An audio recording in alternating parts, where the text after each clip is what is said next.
Greetings and peace, my friends.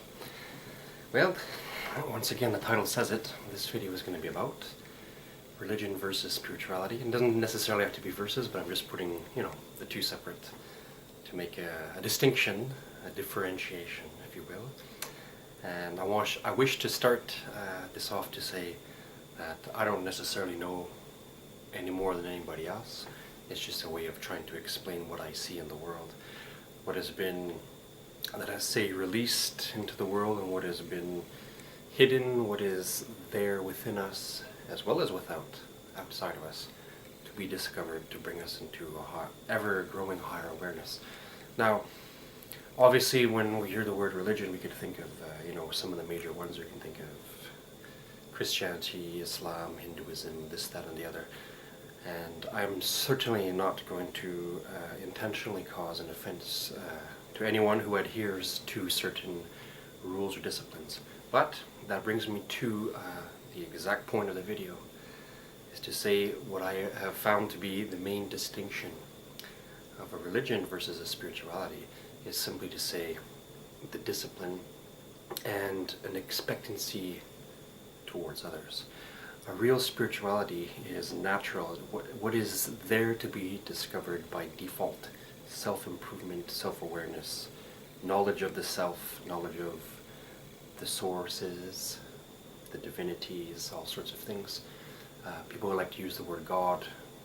I'm going to make another video on that, simply to say that the identities and concepts and understandings of what that is has many layers. So what are we calling that and what are we not calling that? But to get on point, yes, we're talking about individual growth, and then what is for a community and what has become, for lack of a better word, maybe institutionalized, or meaning to say set up as an institution, or a set of rules and beliefs, a system, even sometimes a dogmatic expectation of belief and profession. And these fall into many different categories. Now, I can surely tell you that I'm one such foolish person who has tried to look at many things, and there's pros and cons to that, because the pro of looking at many religions and reading many books is that, your tolerance grows, your understanding grows. Maybe, for some people, and to different degrees with concerning each individual. And the con of it is that you have so much to look at, and you end up being baffled and saying, well, geez, I don't know what to believe. It's overwhelming to such a vast amount of things. And then maybe if we can suspend ourselves a little bit and step out from even that and examine it and say, oh, well, this religion says that, that says that, these ones are clashing, why is that? The why is usually having to do with a desire. Like a religion, I found, ends up being something that you can end up feeling strong about and having a zeal, and then you expect, others should do that too, should believe in that too. Particularly with Christianity and Islam, those are the two biggest religions in the world. Those are also, unfortunately, what I have seen throughout history and even to the present day. Both have had their dark secrets and their now obvious actions, and from history till now. And again, I'm not picking on anyone.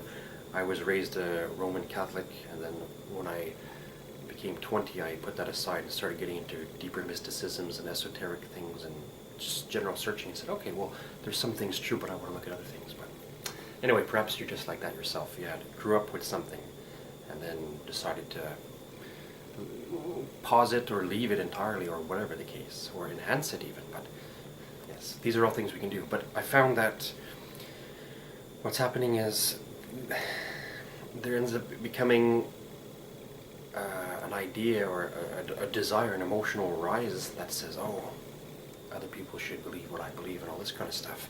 And that ends up causing conflict. And that, again, is the point of the video, is to say that religion ends up becoming individual disciplines. This is how it is. These are the 10 rules, or the 15 steps, or the 7 whatevers, and that's how it is. And because it works for you, because it worked for me, or whatever the case, it works for this country, that area, whatever, or has for such a time, and becomes a tradition or becomes set within, becomes the frame of reference, then because of that, I don't want to say a box or anything like that, it's not necessarily always a bad thing, but I want to say because of that attachment to it, or that conscious adherence to it, then it ends up becoming an us versus them mentality, or a me versus you mentality, and this creates the conflict. Really, a real spirituality should be totally freeing up of conflict within. When the conflict is, this is what I truly believe, when the conflict is freed within, when the balance becomes found more and more, and none of us are perfect, but when the balance and the cessation of the conflict becomes more and more, our tolerance, our peace is greater, our spirituality is grander, and then we can maybe attempt to speak to others, or be available, or at least try and be the calm in the middle if others are clashing around us. So that's just it. If we take, if you take any established, to use that word I guess, take any established religion, it really had to do with one person or two or very few, small group, smaller origin, not a, it's the masses that end up coming after, right? So it ends up having to do with one or two or few that start something and say, this is good, this works, these disciplines, and then the origin of that religion or spirituality even says, well, how can this appeal to others? What can attract others? And then you can, the great leaders or the origins of these religions or practices can say, well, okay, I understand my own nature, I understand the nature of others to some degree, because we're all very similar, obviously. We all have the same potentials, essentially. We're on different levels of the soul path, but innately, we all have the same potentials to be unlocked. This is very true. Whether you're a young soul, an older soul, whether you're even an animal, as the spiritual, as the soul develops, yeah, the potential's bigger and bigger. So that's natural, that's default. So what we end up doing, though, to go back to the main point, is that we find something works for us, and then we expect others to do the same. Now here's where some religions and spiritualities and practices go wrong, because then they put the threat of death or hell or a punishment, and you can think instantly of which main religions do that. They say if you don't agree with it, you will be punished. Now that's also a fine line, because in one case of it, let's look at Christianity for example. If you don't believe in the Christ, you're going to hell eternal. Hell eternal is a very dangerous and bad thing to say. We'll get into that in a sec, but I think what it really has to do is something having an origin and then things being added to it, which maybe shouldn't have been added to it. But again, it's complicated. There's a fine line that I want to draw here, meaning to say, what I believe what the Christ was saying is that whoever doesn't believe in development and peace and the idea of good will remain in hell, will return to the cycles of karma, come into planets like this and suffer, and maybe even worse planets than this and suffer. But this one can be pretty bad if we think of certain scenarios and potential things that can happen to people. There can be hell on earth in some cases indeed.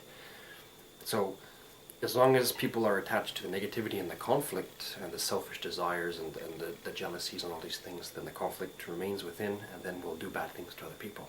So if you don't agree with, let's say, the Christ consciousness or the Buddha mind, to use that, would be a peaceful way of being and a way of understanding, a way of tolerance, then a way of freedom from the conflict, then the person remains, the individual remains, the group of people remain in those cycles. So it's not about believing this one deity or else, but it's a matter of agree with those ideas of peace, thus naturally by default freeing yourself from the conflict and getting yourself out of hell. But of course, what happened with the development of Christianity or Islam, something like that, is, oh, this is it, this is the one way, if you don't believe, you'll be in trouble. But because of the misunderstanding, the misconceptualization of how you throw that word in. So, again, a real spirituality is a discovery of truth, a realization of truth, merging of being with different levels of truth, the innate essences and modes of our being. So when we develop these things, we become enlightened, we get purified, and then we may say, okay, for me particularly, if I want to pray 1, 2, 3, 4, 5 times a day, that's good for me. If I want to meditate, that's good for me.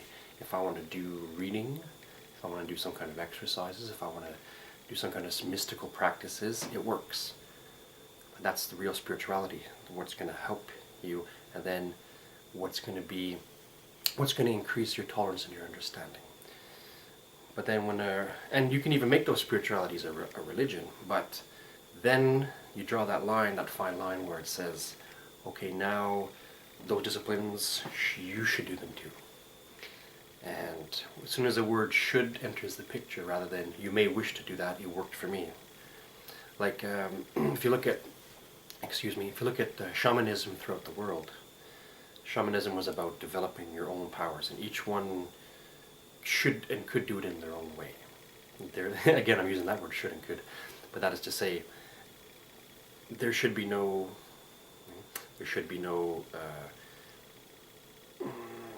clause attached to it. There should be no threat attached to it. There should be no, this is it, the only way, and you don't have it until you do this exactly like this. And that is where religion becomes demonic, becomes accusatory, becomes dangerous, becomes full of threats and death and hell and all these things.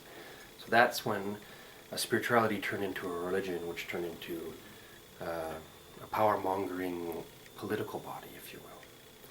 Now that happened anywhere. It's not to pick on Christianity or Islam. Any religion or spirituality throughout the world can have the potential to become corrupted from within, or different sects. There's not a single religion or spirituality that didn't have many variants to it, right? There's different sects. There's Catholic, Protestant, and the various sections of these, and Orthodox. And the Muslims, you have the Sunnis and the Shiites. I hope I'm pronouncing that correctly. Shiites. And then subcategories of them, and then should there be, is Sufism, is the mystical Islam acceptable or not? Are the dervishes right or not? So there's all these disagreements, but as soon as someone says, this is it, that is wrong, without it even necessarily being wrong, then you have the conflict. Then you have the potential of the violence, whether verbal or worse. Countries that end up outlawing freedom of thought, freedom of speech. We can think of some countries that are still in the Stone Age where they're very staunch, have very little tolerance. And this is what we can call inhumane. This is where humanity rises above a religion because it becomes more fair, more decent. It is not to say, oh, do whatever you want and everybody cause whatever you like, because that's just going to create more conflict. But the point is, what is the old saying? Do unto others, that's a great thing, as you would have them do to you. And also, live and let live. And in some cases, let sleeping dogs lie. But the main issue of it is, if you are content and secure in your own self, in your own spirituality, then what someone else believes or doesn't believe shouldn't affect you. I mean, if someone's doing something wrong, yes, it should bother you and say, oh, you cause violence to somebody, then that's not good. This is going to create more. And you're going to get bad karma. The person's going to retaliate, or whatever the case may be. So you can correct someone and say that's not the way to go. But if we are as if trying to micromanage ourselves in our religion or spirituality, and then end up thus doing it to others, that's the line you're on, and now you've entered the demonic. You see, I can speak from experience, saying I used to be pretty staunch in my early 20s.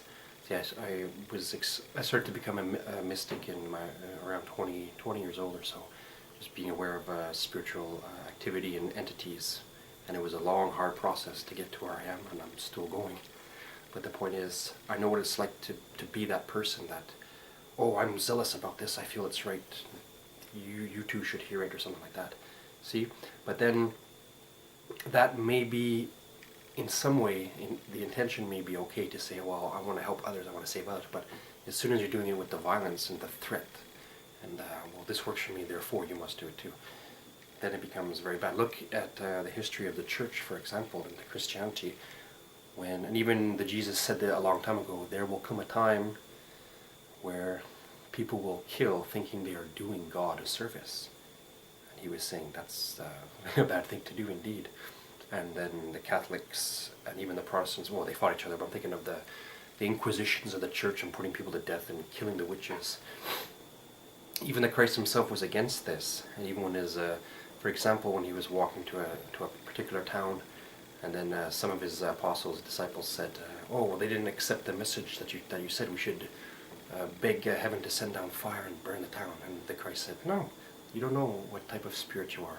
We came to save lives, not destroy them." So even Islam, even perhaps in the origins of Islam, there was no such thing as, oh, kill by the sword and convert. But look what happened. That ended up being implemented into it. So no one is necessarily guilt-free. Even Buddhists in certain countries, they're supposed to, if they're following the Buddha's words, it would be of peace and of tolerance and of complete pacifism. But then you end up having warrior monks fighting. Oh, I honor the Buddha, but now I'm going to kill somebody with a katana or a bow staff or something like that with a blade on it, or whatever the case. So you have these contradictions. So no Hinduism, anything, no place is completely safe. And again, and even the rise for some of that is fear and paranoia. If we look at the root causes of all things, we have fear and pride. And basically is about being insecure. Insecurity, I found, and if you want to call it based on fear, but being insecure is the root cause of all sorts of problems, because these are the causes of conflicts. I would say, in my discovery, in my development, that I have found that a person who is more right or has more knowledge or has more discovery should indeed be peaceful and calm and should not be violent towards others, especially when having a debate or a discussion or a conflict of interest with belief and an understanding. And again, there's a fine line between belief and knowledge. There's a huge difference. Some people are very happy to have blind faith and saying, "Oh, God, lead me," and others say, "Well, I don't want to believe in something I didn't experience or see or understand. I'll believe when I get it, when I see it." So, and there's extremes to both of those, and those extremes maybe were needed so we could find the balance in the middle. So, food for thought. Anyways, I can't make a better video than anyone else. I mean, these are things that we could think about and talk about. But again, I'm thinking of the conflicts in the world right now, and still there's fighting and there's violence and intolerance. And I mean, it's 2015 and it disgusts me, and I'm sure most of you, if not all of you, that there's still all this bickering. And I would even say better to be a complete agnostic and have complete peace and pacifism than to be someone who is a staunch, zealous, religious person and is full of violence and threats of hell and killing and all. Like, very terrible stuff. Well, those are the thoughts for now. I want to, I guess, keep the video a little bit short. I don't want to ramble too long, but anyways, for those who had been watching my videos, it was a long, difficult December. There was sicknesses in the family and hospital trips for children and all sorts of fun stuff and multiple family visits and just crazy. I didn't have the time to do much, so I have to catch up on a lot of emails and things like that. But anyways, that's just a side note in the brackets, as it were. Namaste, and peace be with you, and more videos to come, of course. I wish you well. Hope you're doing well in your own individual path, and in your own discovery and your enlightenment, that you're being good to yourself in thought and in heart, and you're being good to others in thought and in heart, and keeping yourself on your toes and having some fun too. Don't forget to be a child, because it's important to free yourself from stresses and things. So whatever balance works for you, that's what you're going to do anyway. Alright? Cheers for now, my friend, and we'll catch you soon. Bye-bye.